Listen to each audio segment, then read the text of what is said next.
I want to know, like, what did Five Mics mean?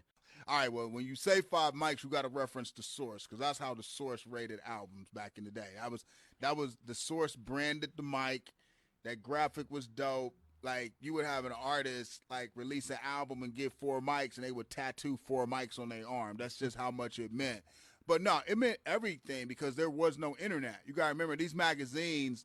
They were the internet. These magazines were the sole source people to read about hip hop, find out what new albums were coming out, who the hot new artists were, and that sort of thing. And people cop these magazines from grocery stores, convenience stores, newsstands, and it was literally pun intended your only source to Yeah. get hip hop information.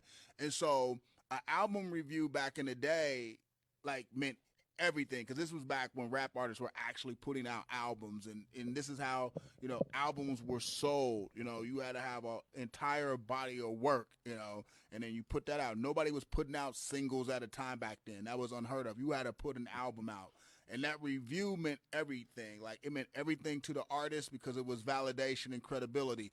It meant everything to the record label because then the record label knew if that album got a good review, it's gonna sell, and that they can use that review to help push even more sales to get the word out. It meant everything to